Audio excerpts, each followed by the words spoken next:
उन्नती live updates, जनतेचा आवाज, सत्याचा प्रकाश. कामगारांच्या लूटमारी विरोधात जिल्हाधिकारी कार्यालयासमोर दलित पॅंथरचे प्रेम कांबळे यांचा आत्मदहनाचा प्रयत्न. बांधकाम कामगाराकडून प्रत्येकी 2000 रुपयाची बेकायदेशीर वसुली केली जात असल्याच्या निषेधार्थ दलित पॅंथरचे प्रेम कांबळे यांनी जिल्हाधिकारी कार्यालयासमोर आत्मदहनाचा प्रयत्न केला. या खळबळजनक प्रकारामुळे परिसरात काही काळ तणाव निर्माण झाला होता. बांधकाम कामगार कल्याणकारी मंडळाच्या कार्यालयातील अधिकारी आणि संबंधित एजन्सी संगनमताने कामगाराची आर्थिक लूट करत असल्याचा आरोप कांबळे यांनी केला आहे.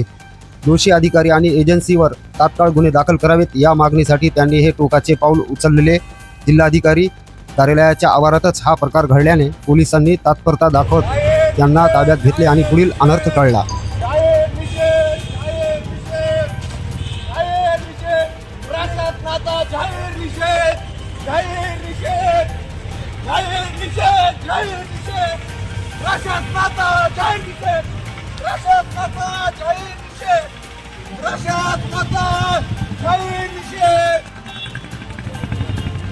कामगार ऑफिस अधीक्षक होणारे याच्यावर तात्काळ गुन्हा दाखल झालाच पाहिजे.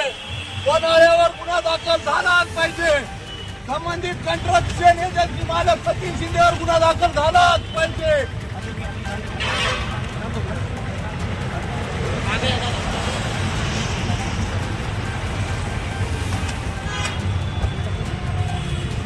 दखल घ्यायला कोणीच तयार नाही सर. आम्हाला हे पाऊल उचलावं लागते.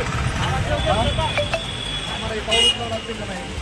दखल घेतली असती तर दखल घेतली असती तर मला आज एक प्रशासनाचा विरोध करावा लागला असता का?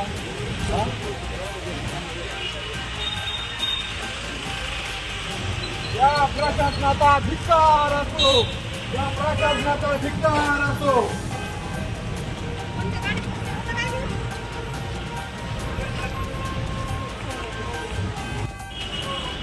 मी वारंवार पत्र व्यवहार करतो. वारंवार तुम्हाला वाटल्यास माझ्या गाडीमध्ये पुरावे देतो तुम्हाला.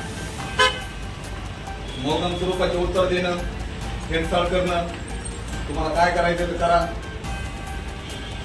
कायदेशीर पद्धतीने आम्ही कायदेशीर ते लढायला तयार आहे. शोषित वंचित घटकासाठी आम्ही लढतो, रस्त्यावर येतो. त्याच्यासाठी कसलं याचं प्रत्युत्तर नाही. हे काय ही वेळ आणली ना त्यांनी, आत्मदानाची वेळ आणते. उन्नती लाईव्ह अपडेट्ससाठी रफिक पठाण.